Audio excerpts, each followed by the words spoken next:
I'm 71 years old, and I wasted 49 years waiting for a time that never came.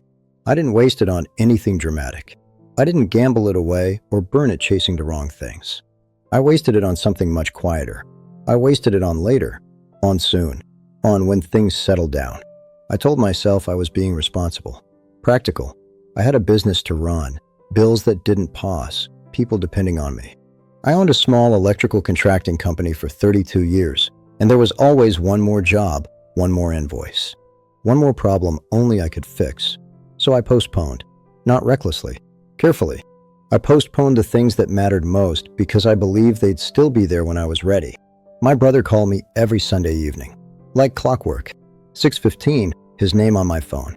For years, I'd see it light up while I was finishing paperwork at the kitchen table, and I'd think, I'll call him back in an hour when I'm done. Then an hour turned into Monday morning, and Monday turned into, I'll catch him next week. He never complained. He'd leave a voicemail, something small. Hey, just checking in. Call when you can. I saved every single one. I don't know why. Maybe I thought saving them was the same as answering. There was this trip we talked about for 15 years, just the two of us, fly fishing in Montana. We'd seen a documentary about it once, late at night, and he said, we should do that. I said, absolutely, let's plan it. We never did. Every year, something came up, a contract I couldn't pass on, his daughter's wedding, my granddaughter's birthday, all good reasons, all real. But the truth is, I could have made it happen. I chose not to. I chose the safer thing, the thing that felt more urgent. And he never pushed. He'd just say, maybe next year, and I'd nod, and we'd both pretend we believed it. I had this old wooden tackle box of my father's that I was going to restore. It sat in my garage for a decade, right next to my workbench. Every time I walked past it, I'd think, this weekend. Then the weekend would fill up.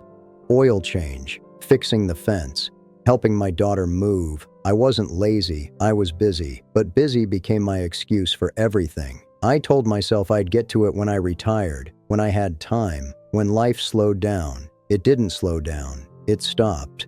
My brother died on a Thursday morning in March. Heart attack. He was 68. He'd been feeling fine the night before. He'd texted me a photo of his grandkids at the park. I saw it, smiled, and thought, I'll reply after dinner. I never did. By Friday morning, he was gone, and that text was still sitting there, unread by him, unanswered by me. 43 years of having a brother, and the last thing I gave him was silence. You don't know what that does to you until it happens. You think you'll have time to fix things, to say what needs saying, to show up when it counts, but you don't get a warning. You don't get a countdown. You just get a phone call that splits your life into before and after. And everything you said you'd do later becomes everything you'll never do at all. I went to his house the day after he died. His wife asked me to help go through some of his things. I found a folder on his desk labeled Montana Trip. He'd printed out lodge information, dates, a route. He'd been planning it, not talking about it anymore, actually planning it. And I'd been too busy returning emails to notice. I stood in his office holding that folder, and I couldn't breathe. Not because he was gone. I mean, yes, because he was gone. But also because I'd had 50 years with him, and I'd spent the last 10 of them postponing. I thought about all those Sunday calls I didn't take. All those voicemails I saved, but never responded to. I thought about the tackle box in my garage, the one I was saving for someday, and how my brother used to ask me about it. You fixed that old box yet? And I'd laugh and say, getting to it. But I never did, because I thought I had forever. The week before he died, I'd planned to call him. I even wrote it on my calendar. Call Tom, Tuesday, 7 p.m. Then Tuesday came, and I was tired, and I thought, I'll do it tomorrow. Tomorrow never showed up.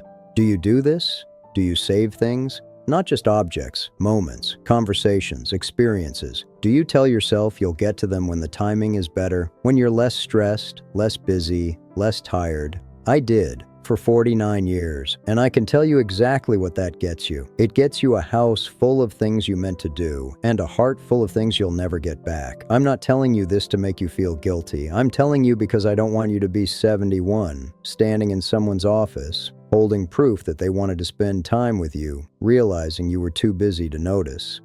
After the funeral, I went home. and I made a decision. I wasn't going to fix everything. I wasn't going to become some new person, but I was going to stop lying to myself about later. So I started small. I made 3 rules. Not resolutions. Rules.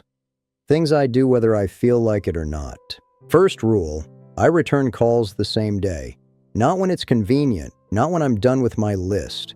The same day. If someone reaches out, I reach back, even if it's just 60 seconds, even if I'm tired. Because I learned that the people who call you don't need your perfect timing. They just need to know you care enough to answer. I think about those Sunday calls from Tom, and I wonder how many times he hung up feeling like I didn't have time for him. I did. I just didn't act like it. Second rule, I do one thing every week that I've been postponing. Not a big thing, just one thing.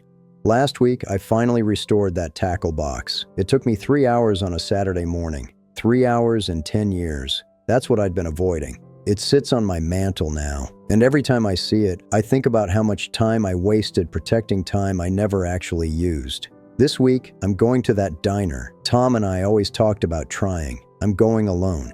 It's going to hurt, but I'm going. Because later isn't a plan.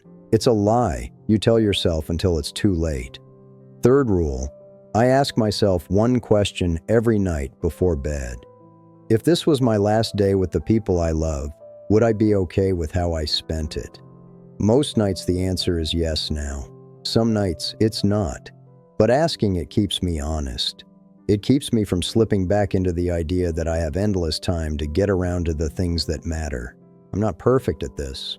Last month, I almost didn't go to my granddaughter's school play because I was in the middle of organizing my garage. I caught myself. I went. She was a tree. She had 2 lines. It was the best hour of my week. A year ago, I would have missed it.